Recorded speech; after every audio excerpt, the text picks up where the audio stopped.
Yang terjadi sekarang nggak gitu. Ekonomi neoliberal dan kapitalisme sungguh luar biasa. Kapitalisme, nah hubungan dengan kredit tadi bang, yang menyebar di masyarakat ini kan ada yang namanya busar sobek gitu bang. Apa itu? itu sistem koperasi apa itu bang? Simpan pinjam atau seperti apa itu bang? Itu bukan koperasi. Bukan koperasi. Kalau Jadi kami bilang bank pelecit. apa bang pelecit? Assalamualaikum warahmatullahi wabarakatuh. Waalaikumsalam warahmatullahi wabarakatuh. Tadi pun Ya pun. bersama saya lagi Novelia Yulistin Sanggem di podcast Cawa Ekam. Kali ini kita ada di segmen bisnis UMKM. Hadir di studio kita seorang bapak yang berwibawa, manis. Selain dia adalah senior pramuka saya, dia adalah tenaga ahli DPR RI. Ya, apa kabar Bang Heru Listianto? Kabarnya luar biasa. Luar biasa baik apa Bisa. luar biasa gimana ini? Baik, bisa duduk di sini. Alhamdulillah. Gimana nih setelah masa pandemi dan new normal aktivitas? Sebetulnya ada sekitar 4 bulan full ya kita Iya. bingung dengan kondisi ya. Tapi sekarang udah bisa lah kita dengan new normal ini kan kita bisa. Yang penting kita jaga kebersihan, social physical distancing, gitu, udah gitu-gitu aja. Ya, Yang ikuti penting. protokol kesehatan ya Bang ya. Yang biasa nggak makan bergizi ya sekarang makan nanas. Iya, gimana mau makan bergizi dulu ya? Nggak gerak, nggak kerja, ya nggak makan. Untungnya setara pegawai negeri Oh, ya masih iya, aman ya. aman ya. Bangga kita. Ada sih rezeki pasti ada. Iya, rezeki mah nggak kemana ya. Bang Heru Listianto ini adalah penggiat dari sebuah asosiasi. Betul. Asosiasi namanya Akses Indonesia, Asosiasi Kader Sosioekonomi Strategis. Nah, apa sih Bang Akses Indonesia ini? Ya. Akses Indonesia itu kan akronim dari Asosiasi Kader Sosioekonomi Strategis. Artinya sebuah wadah perkumpulan kaum muda, boleh lah, tapi kebanyakan kaum muda Kemudian ya. yang memang dikader untuk peduli pada perkembangan ekonomi kecil dan menengah, tapi difokuskan pada koperasi. Oh, Tapi lingkup pergerakan kader Akses Indonesia, khususnya saya di Lampung, itu juga banyak membantu bagaimana membangun akses permodalan UMKM, usaha mikro, menengah, kecil. Itu baik dari sisi mitra investor ataupun peluang-peluang yang ada di pemerintahan, mulai dari kabupaten kota atau provinsi. Sebetulnya ya mitra kita kalau mau itu sebenarnya dekoping mil, dewan koperasi wilayah dan sebagainya, tapi untuk saat ini belum kita bangun ke arah itu. Kita baru bantu-bantu gerakan koperasi yang ada dulu. Abang sebagai Saya sekretaris sekretaris Provinsi Lampung. Iya. Nah, Akses Indonesia ini sifatnya nasional ya Bang ya? Ya, nasional. Hampir di seluruh provinsi di Indonesia sudah kadernya ya. Kadernya iya. Kadernya. Jadi kita skupnya hanya nasional, lalu daerah di provinsi langsung Lampung. ke Nah, daerah. karena Kabupaten kota anggota tidak? provinsi ini kan orang-orangnya ada di semua kabupaten. Kita belum mengarah kepada bentuk jaringan. Yang penting Di daerah lain pun sama? iya di seluruh Indonesia. Kita besar itu ada di Pulau Jawa, Kalimantan Barat, kita di Sulawesi Utara, di Nusa Tenggara Timur, sampai di Sumatera Utara. Kalau Lampung kita cukup, salah satu kader senior kita ada sekarang jadi anggota DPR di Provinsi Lampung, Bapak Dr. Andes F. Siman itu. Itu kader paling senior Akses Indonesia itu. Sudah berapa lama Bang untuk Akses Indonesia pusatnya dan Lampung?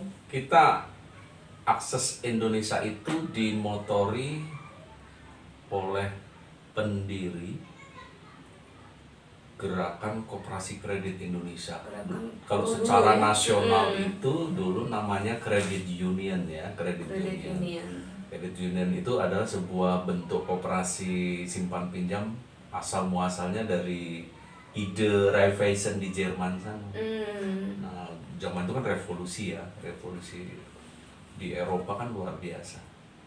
Jadi di sana ditemukan sebuah gerakan bagaimana membantu orang miskin dan lemah keluar dari krisis revolusi waktu itu. Oh gitu. Ternyata Raiffeisen itu seorang wali kota itu waktu itu menemukan pola dia mengumpulkan orang-orang beruang, pengusaha untuk mengumpulkan makanan, uang dan sebagainya, lalu diberikan kepada kaum miskin dan lemah.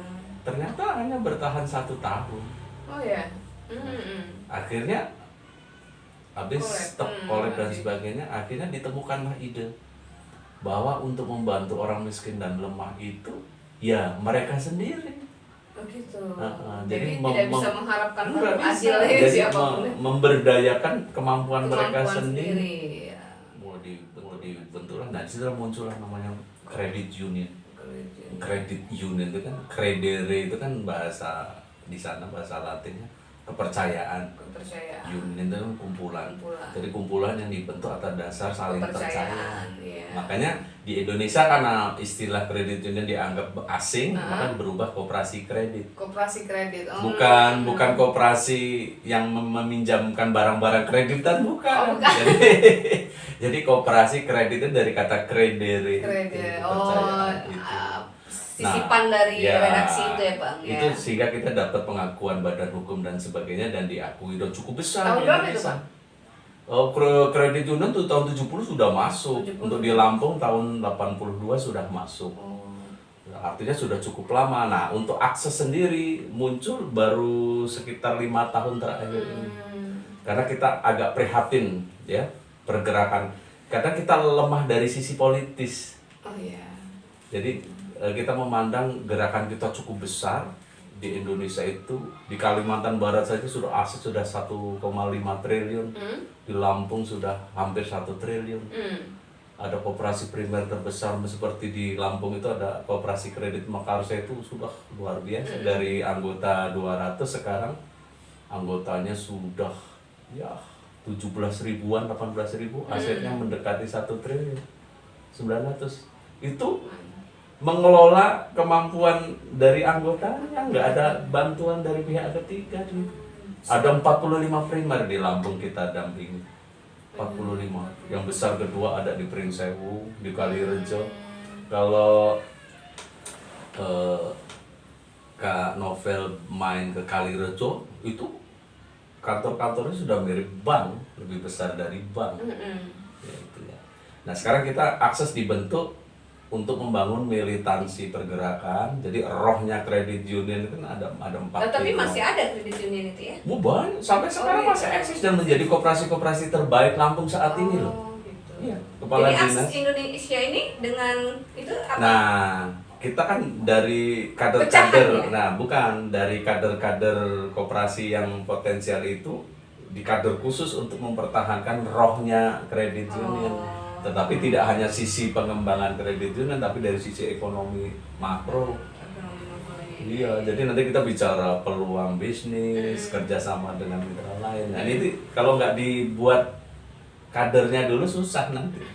Jadi di setiap koperasi besar itu nanti kita ambil mana sih ya orang-orang yang potensial bisa kita gembleng jadi kader militan. Produk Akses Indonesia ini koperasinya apa aja? Kaderisasi saja. Advokasi. Oh gitu. Kaderisasi. Ada 3 sebetulnya ya. Lebih ke kaderisasi, edukasi, sama kajian. Oh lebih ke ilmiahnya penelitian sebagainya. Edukasi plus advokasi. Iya, Advokasi ini seperti apa Bang? Advokasi kan pendampingan kita. Jadi membantu pengembangan. Sekarang koperasi yang mengelola keuangan dalam bentuk simpan pinjam itu mengalami kondisi di mana dana-dana yang ada sulit diserap. Jadi banyak kas nganggur gitu loh. Banyak kas nganggur. Iya. Betul itu. Kenapa dianggurin itu kas ya?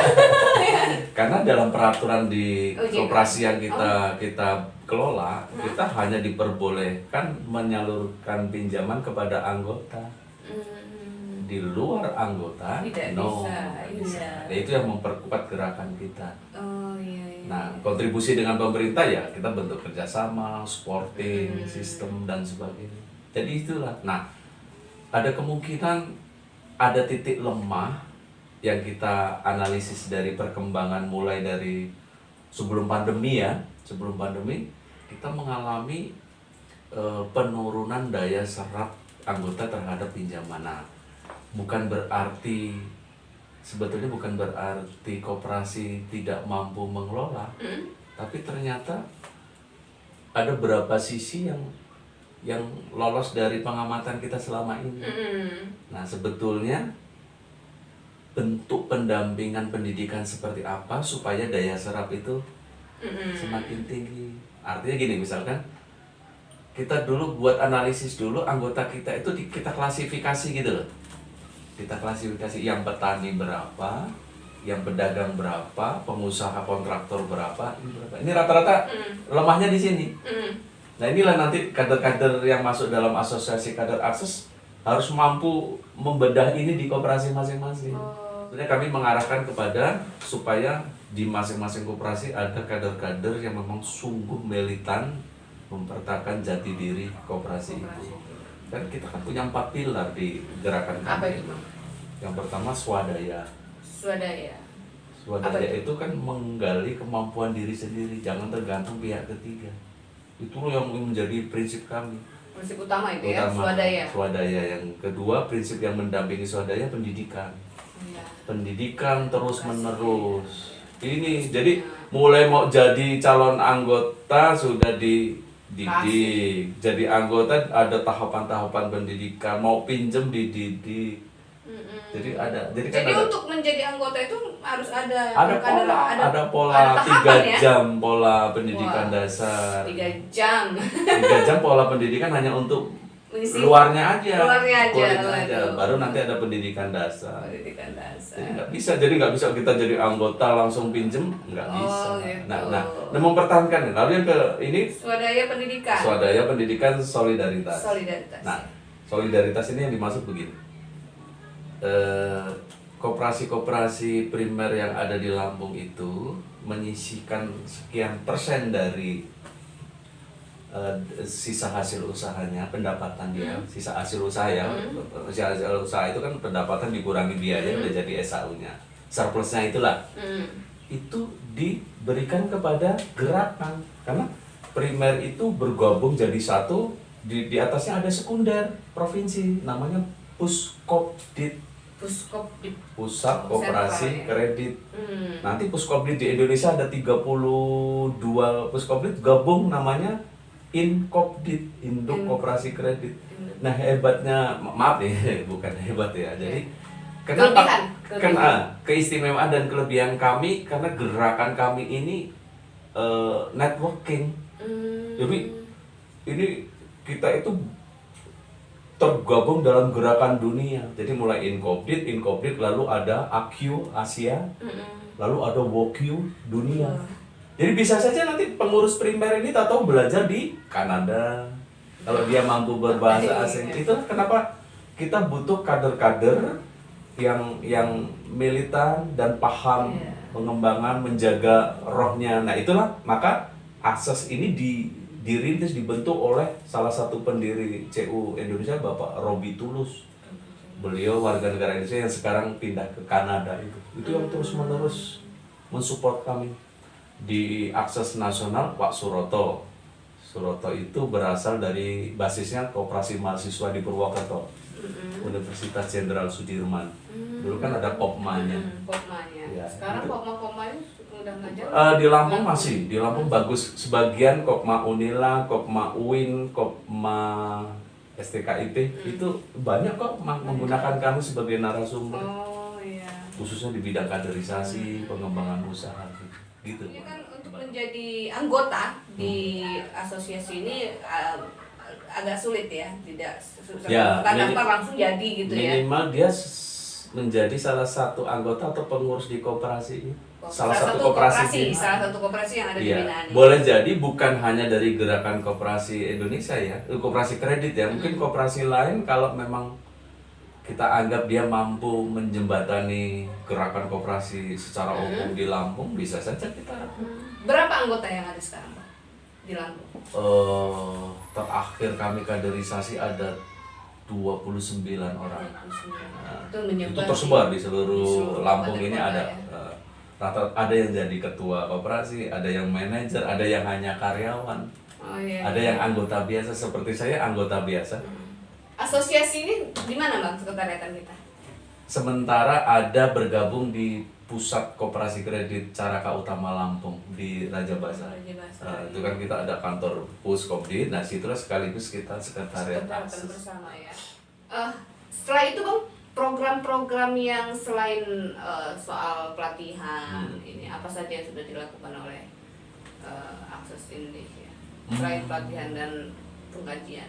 Kalau secara umum di Indonesia itu kita banyak sekarang ini mencoba membuat advokasi terkait payung hukum koperasi. Payung hukum. Ya, kita pernah menjadi salah satu yang menentang dulu Undang-Undang Koperasi nomor 17 tempo hari. Nomor berapa ya kalau tidak salah, nomor 17. Akhirnya dibatalkan. Kita judicial review kan dibatalkan itu akhirnya. Kenapa? Karena tidak sesuai dengan rohnya pergerakan koperasi yang dirintis Bung Hatta waktu itu. Ya kan, Bung Hatta kan berharap ekonomi di Indonesia ini sokong gurunya berkoperasi. Artinya apa? Memberdayakan semaksimal mungkin pengusaha kecil menengah. Yang terjadi sekarang ya nggak gitu. Ekonomi neoliberal dan kapitalisme sungguh luar biasa. Kapitalisme, nah hubungan dengan kredit tadi, Bang, yang menyebar di masyarakat ini kan ada namanya busar sobek gitu, Bang. Apa itu? itu sistem koperasi apa itu, Bang? Simpan pinjam atau seperti apa itu, Bang? Itu bukan koperasi. Bukan koperasi. Kalau kami bilang bank pelecit. Apa Bang pelecit? Itu sebetulnya, mohon maaf nih, saya orang boleh berusaha apa saja, silakan menurut cara masing-masing. Tetapi kalau pola-pola koperasi dipakai, kita menentang. Itu sama saja dengan beda dengan rentenir, beda. Kalau rentenir kan pribadi, dia minjamkan 2 hari, 3 hari, seminggu dengan rata-rata bunga yang besar, suku bunga atau bonus pengembalian di atas 10% dibayangkan. Malah kadang-kadang bunga terus berjalan bahkan. Sedangkan yang tadi Mbak Novel bilang yang sobekan ini, itu sebetulnya termasuk pengusaha biasa seperti kita. Saya punya uang lebih, lalu cari orang-orang yang bisa bekerja untuk saya, meminjamkan meminjam kepada orang, ya 100.000 dibayar 5 bulan. Itu namanya sebenarnya pinjaman paket harian, paket mingguan. Tapi rata-rata masyarakat kita ngertinya itu seperti koperasi. Bukan, koperasi tidak seperti itu. Koperasi sesungguhnya nggak seperti itu. Nah sekarang sering kan, dulu pernah lebih. Nah jadi ya, pernah ada sebuah pendapat tokoh Majelis Ulama Indonesia bilang, bunga bank, bunga koperasi, riba. Riba, iya. Nah, riba itu kalau kita makan jadi makanan haram. Iya. Nah, itu meresahkan waktu itu. Kami di gerakan koperasi sangat resah waktu itu. Berangkatlah kami ke Jakarta, ditemui oleh sekretaris eksekutif MUI waktu itu. Mohon dijelaskan apa yang dimaksud riba dalam bunga koperasi. Kalau bunga bank is okay. Kenapa? Yang memiliki bank itu kan hanya individual, membentuk komisaris nunjuk direktur utama, segala kebijakan produk layanan simpan pinjamnya yang memutuskan ya yang punya bank, komisaris. Sedangkan kita yang jadi nasabah kan orang luar. Itu bisa masuk di situ karena bukan akad kesepakatan bersama.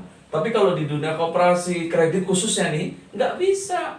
Kita mau, kalau anggota pinjam 1 juta dengan tenor waktu sekian itu bunganya berapa? Itu disepakati dalam rapat umum anggota. Bersama. Rapat anggota tahunan. Jadi nanti kalau kita pendapatan kita dari mana Pak? Pendapatan kita dari pinjaman yang kita salurkan. Bapak Ibu harus membayar lebih. Nah kesepakatannya berapa? Sekian. Setuju nggak? Dalam rapat kalau nggak setuju nggak boleh. Maka karena kesepakatannya disetujui dalam rapat anggota, tok nggak ada yang bukan riba ya. bukan iya. Makanya disepakati kalau pelaksanaannya seperti itu, maka koperasi kredit dan koperasi lain yang menjalankan itu bukan riba. Oh iya. Nah di situ yang melegakan kita. Melegakan untuk sistem Nah koperasi ya. dari peristiwa itu di sekitar tahun 90 berapa, akhirnya banyak yang merasa lebih nyaman membentuk BMT. BMT itu yang koperasi berbasis syariah, yang berbasis syariah. Jadi sistemnya bagi hasil, mudarabah dan sebagainya, kesepakatan, akad apa itu pinjaman bagi dua atau apa gitu.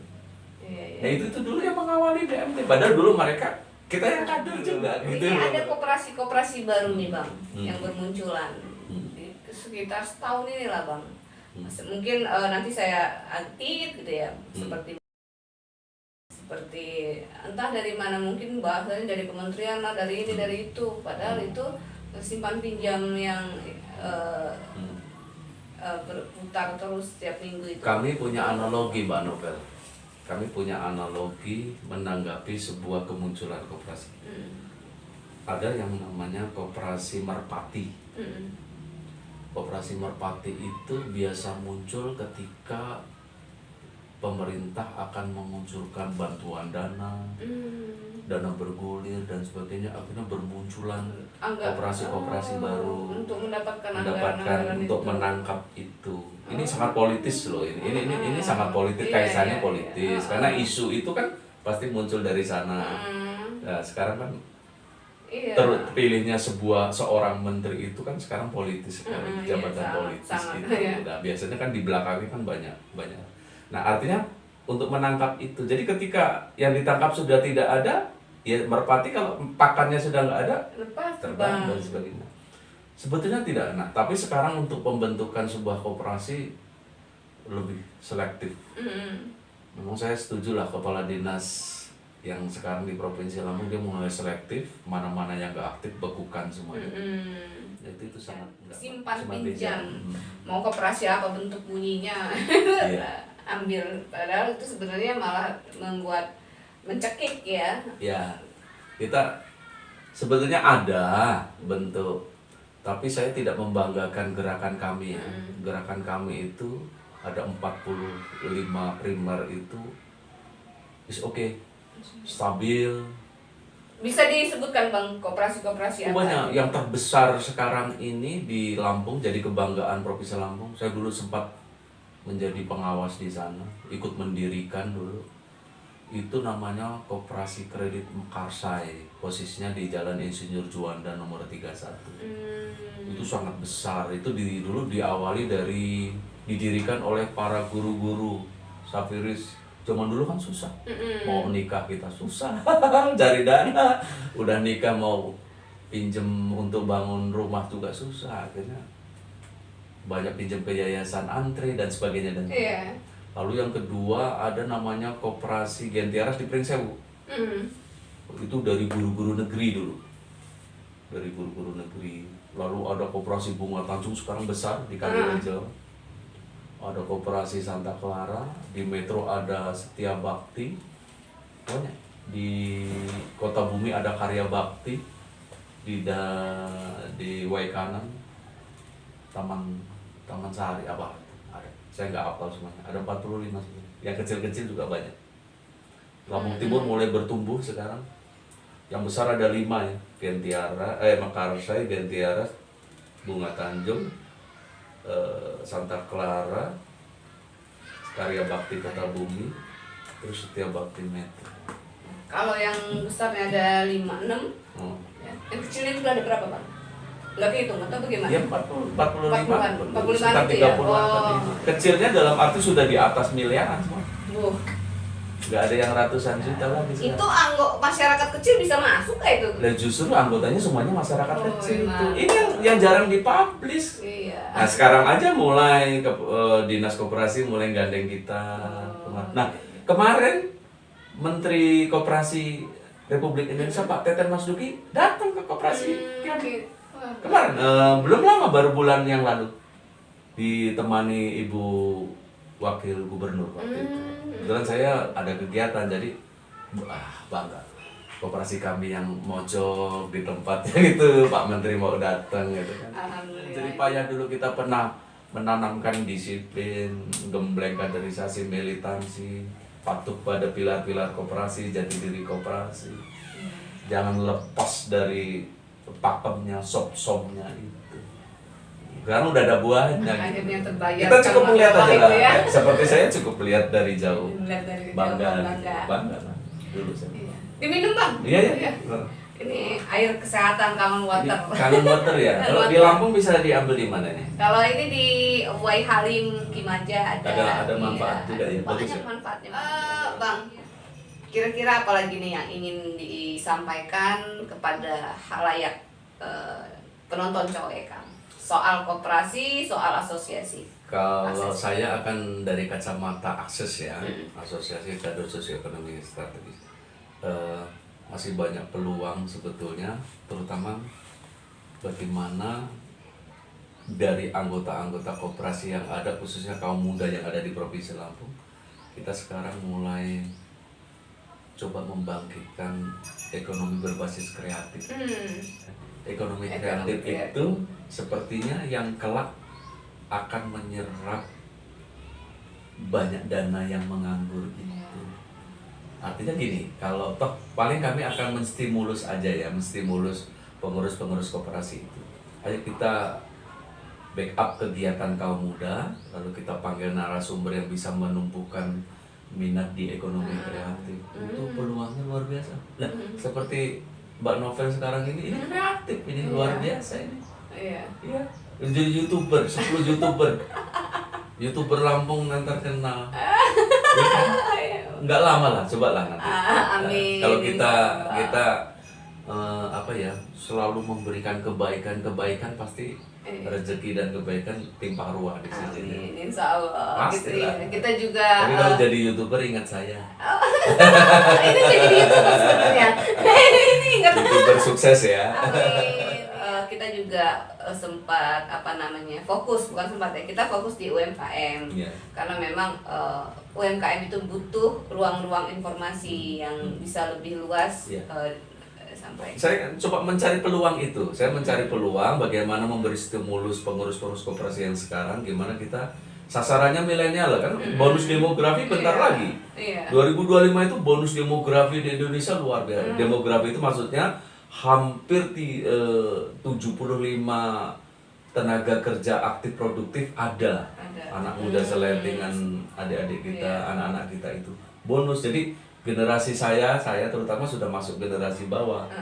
Udah harus mundur dari panggung. Gitu. Harus eksistensi itu Nah, ada ternyata sekarang bayangin coba, sekarang dengan pandemi ini saja kita banyak nikmat positif loh. Iya. Yang nggak ngerti Zoom, nggak ngerti jualan online bisa jualan online. Yang nggak YouTuber jadi Nggak YouTuber. jadi YouTuber, artis penghasilannya malah besar dari YouTuber. Iya. Seperti banyak artis-artis kita miliaran tiap bulan itu hanya karena membagi kebaikan. Iya. Saya salut sama siapa itu ya, Mbak Em itu. Mbak Em ya. Iya. Tiru aja. Besar biayanya kalau pakai Bang. Kita sekedar informasi aja lah dulu. Iya. Terima kasih Bang Heru udah mau hadir di studio Cowok Ekam yang sangat sederhana ini. Iya, pasti bentar lagi bagus. Insya Allah amin. Tidak Bang. Semoga Akses Indonesia makin jaya. Amin. Abang bahagia, sehat dan sukses selalu. Amin. Saya Novelia Yulistin Sanggem bersama Bang Heru pamit undur diri. Wassalamualaikum warahmatullahi wabarakatuh. Waalaikumsalam warahmatullahi wabarakatuh.